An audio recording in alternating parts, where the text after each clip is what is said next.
So guys, welcome to another Rooftop Ramblings. We're not on the rooftop, and the reason is because one, it's dark, two, it's winter, and three, it's raining. And as a lot of you might know from me, I hate the rain. The rain should be here at night if we need it when I'm asleep, not in the daytime. So we're here in the library, and I do have a few books which I've collected over the years, and they've been useful in my progression as a photographer. Now today we're going to talk about black and white, and when I say black and white I mean any form of monochromatic, but essentially the majority is black and white. So in the past, black and white was used to cover up mistakes, to cover up bad colour balances. When you shot a model and you allowed her to freeze and her skin became blue, you made it black and white and it was okay. Or you made it into black and white for art. Well guys, I guess that's still true, but there's more to black and white than just covering up mistakes or because you can't get the colour balance right or stuff like that. It is a genre and it has a valid reason in its own right. So what we're going to do is we're just going to go and have a look at 4 or 5 pictures, and I'm going to run through why I shot them in black and white or why I converted them to black and white. And then when you've had a look at that, which I hope you'll enjoy, come back guys and I'll carry on having a chat, and I hope I won't bore you. So see you on the other side of this small slideshow. Okay guys, so this first image is of a street scene. Beautiful, beautiful beige and brown colours and spots of yellow light. Deep blue sky. Now when we convert it to black and white, we're looking at shades, light and dark. We're looking at patterns and we're looking at textures and shapes. And when we convert this into black and white, it has a totally different feeling. The bushes on the right are dark and foreboding, and the light in the middle of the path is leading you down towards the house which is lit up in the middle of the picture. Maybe it's a haven. So we've changed this picture from being colourful and from having different coloured balconies to one where you are directed through it simply by shades and patterns and shapes. And I think this is very valid. When I first posted this, I had somebody say to me, "Ooh, spooky." And yes, I suppose it is, but you always have the haven at the bottom. So it was a good picture to convert to black and white. The textures give you a feeling, and the light and shades in them give you an objective and a direction. So that is something I'm very pleased with. Now this picture guys, it was basically monochromatic, and when I took it I saw it in black and white, although obviously the sky is deep blue and there are vases of flowers and they are bright and colourful. And this is the problem, because the statues and the monuments behind them are all in deep shades of black and white, and when you see the colourful flowers they drag your eye away from the whole feel of the picture.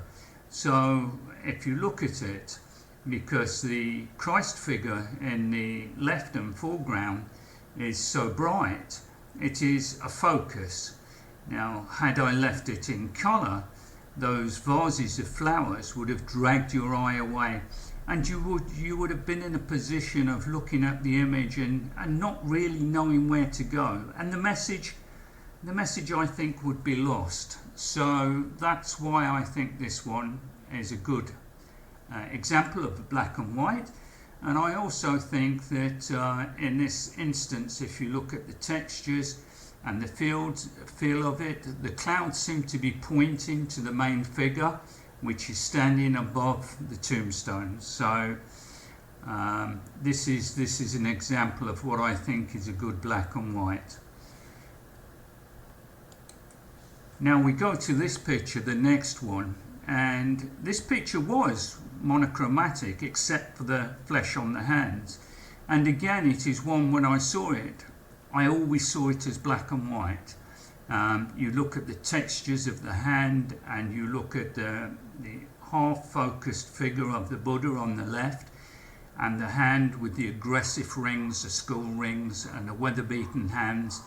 The textures tell a story which, if you had it in colour, maybe the colour of the flesh of the hands would lessen the impact, and it would also drag your eye away from the total style of the picture and the total composition of the picture. So again, we are looking at textures, we are looking at light and shade, and we are looking at the story devoid of colour, so it is not dragging us away. Now this fourth one, basically the picture was monochromatic anyway. The Hessian sacks, the dark wood of the table, the brown of the coffee beans, and the brown of the copper kettle were all very much shades of beige and brown, and it was a monochromatic image. So why did I put it into black and white? Well, apart from paying emphasis to the light and how the light along the sacking seems to drag from the kettle down to the coffee pot, down to the coffee container and the coffee beans at the bottom. That coffee container has some beautiful flowers painted on it, and they were quite colourful. So you would go and look at those first, and that's not really how I wanted it to be seen. I wanted you to look at the shades, the bright shades in the middle of the sacking, and then you can travel up from the coffee beans at the bottom to the kettle, or down from the kettle to the coffee beans. So for me the story is more cohesive, and it works well in black and white. And again, we're looking at shapes, we're looking at textures, and we're looking at design. We don't have some colour dragging us away from the overall image. We have just a whole image which is complete, and because it's in black and white, there are no distractions. Now this last image, the path and the wall were rich shades of beige and brown, and the sky was obviously blue and moody, and it's a slightly longer exposure, so the clouds are streaking a little bit, and because blue recedes and red and beige comes forward, anything with red in it, beige, orange, is a thing that we see and moves forward into the picture. I wanted again the picture to be looked at as a whole. Now the clouds and the wall and the path and the wall on the left are all firing in and pointing towards the lighthouse. Now of course they still did it in colour, but in colour the effect wasn't as strong. So sometimes, guys, black and white can tell more of a story. But again, we're looking at light, we're looking at the light on the building, we're looking at the textures, and we're looking at the shade. So that's a few images which I hope will give an idea of what I think is important in black and white. Hey guys, welcome back. I hope you enjoyed that, and I hope it meant something to you. Now, you may or may not agree with all my viewpoints. That doesn't matter. The reason of these Rooftop Ramblings is so I can spout off on things that interest me and things I believe in, and hopefully you will learn something, think about what I'm talking about, and you will form your own opinions, or you will agree with my opinions. That's not relevant, guys. What it's for is for you to enjoy and to explore and think about what you're doing in photography. So, black and white. We've had a look at some of the images. Black and white is a thing I love. And the reason I probably love it is because when I was a very young man and I started off in photography, I couldn't afford colour. I couldn't afford to pay for the developing. To buy chemicals was almost impossible because although you could buy them, The voltage regulations, if the voltage varied or if the temperature of the chemicals changed, the whole thing went to pot. So you basically would produce an image and you would say that's okay. You would try to reproduce it again, and either the voltage would change or the chemicals would get cold and the whole thing would look totally different. So in the early days I shot in black and white, and what did it do? Well, it taught me a lot of things. It taught me about shapes, it taught me about composition, it taught me about tonal ranges. And as I went on and I began to understand light, and I believe light is the king of all photography, not so that we can see, but so that we can bring highlights to different things, so that we can emphasize different things, and so that we can give shape to images. So black and white taught me a lot in the early days, and yes, like a lot of people of my age, I learned to develop black and white film, and later when I became a professional, I learned to develop colour film, and you know, the world was a different place. But now we're in a digital age, and black and white is, why should we do it? You know, we've got all these colours and we've got everything, you know, set out for us. The camera is capable of recording such a huge range. Well, for me, the reasons are valid as they were before. It's a great teaching tool. So my recommendation is that if you haven't done it before, take all your pictures in black and white, or at least go out once a week or once every so often and take only black and white pictures, but take them with a view to the end result. What are you going to achieve? Take them with black and white in mind, and you will find that your learning and your understanding of photography will zoom up. It will make a big difference. So to go back to black and white, key elements of black and white. Texture. Texture is a really important element. So when you're photographing in black and white, you're looking for textures, you're looking for tonal range. Tonal range is important. You're looking for light, you're looking for shadow, and you're also looking for shapes. And I'm not necessarily talking about just composition. Composition is important. And when you shoot in colour, you can get away with poorer compositions in as much as if you have a brightly lit subject or a very colourful subject, it will drag your eye into the subject, and the mistakes you make in composition will be lessened because you're focusing on the subject and it's dragging your eye in. So I think that black and white is a great, great learning tool, and it's something that, in my opinion, everybody should do.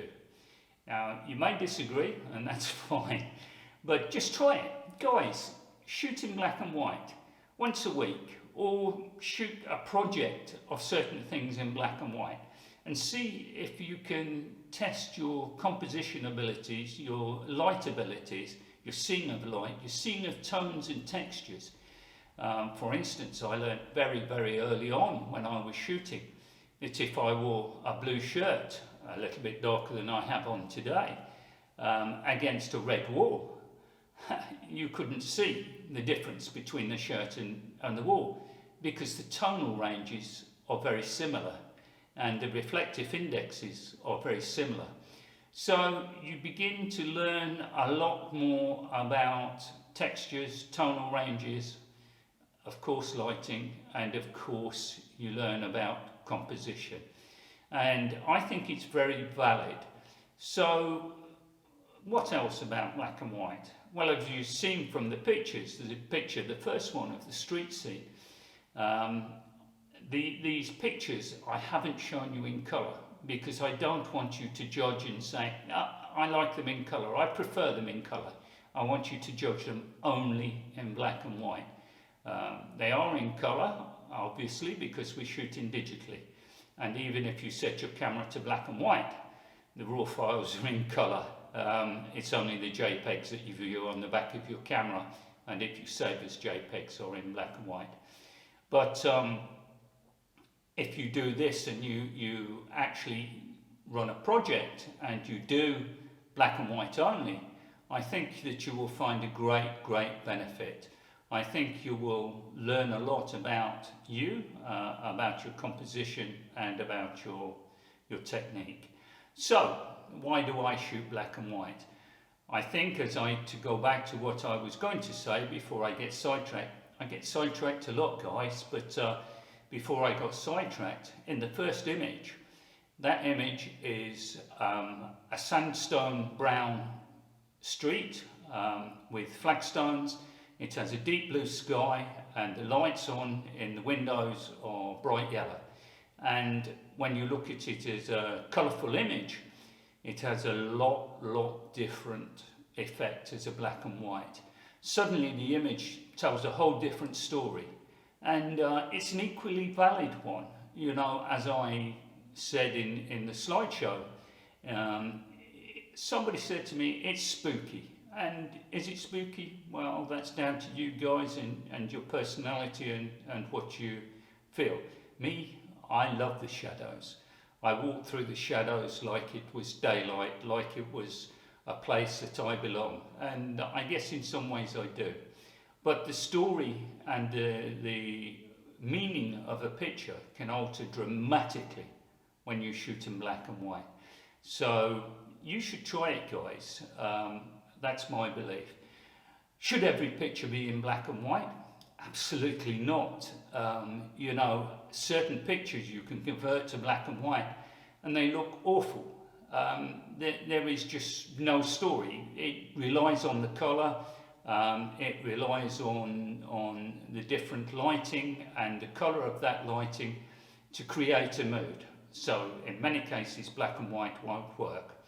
So when you convert to black and white, whether you use Photoshop or any other image editing program, what should you do, or what should you be aware of?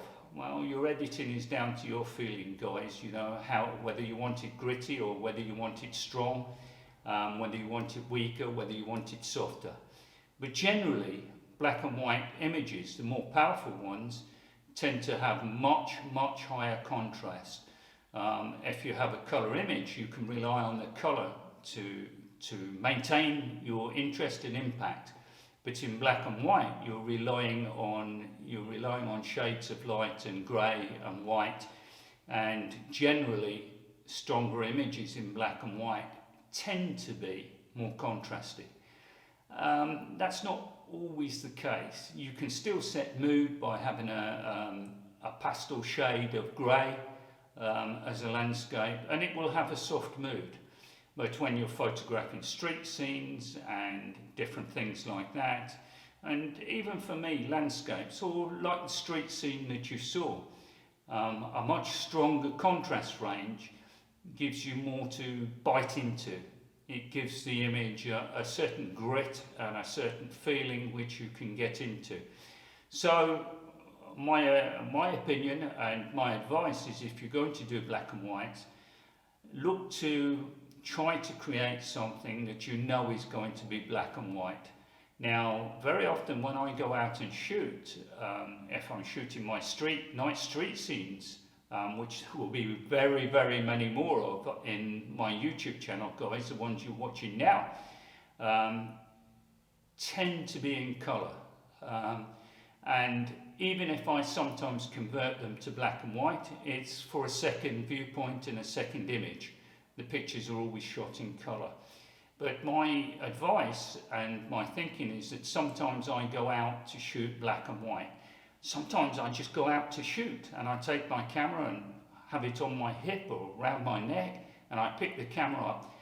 And I suppose because of my experience and the years that I've shot black and white, sometimes I don't see an image in colour. Even though it's in colour around me, I see it in black and white.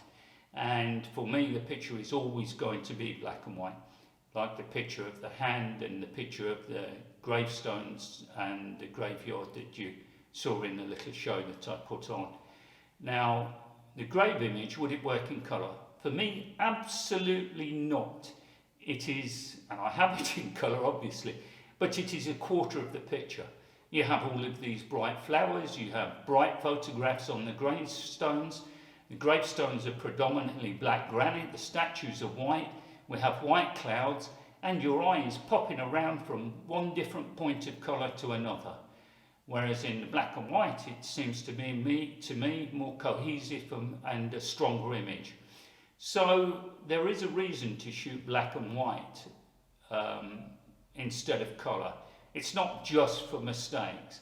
What I'd like you guys to do is, I'd like you to think about it and have a look at some of your images and say, would this work in black and white? Then try it.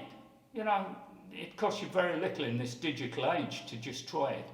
And then, if you've got the feeling, guys, go out and shoot in black and white.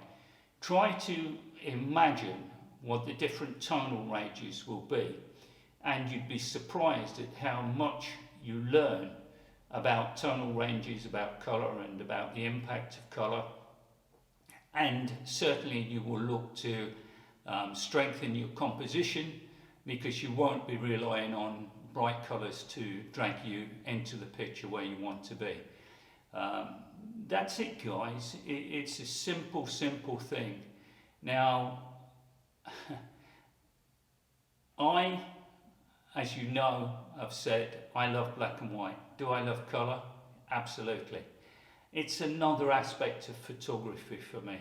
But sometimes I go out and I think in black and white, and sometimes I go out just to take pictures, as I've said, and I see in black and white. So this little talk has gone on a little bit too much, but the idea of it, guys, is to make you think. Don't just listen to my words and take it as gospel. Don't listen to my words and say, that's what I must do, Mike said.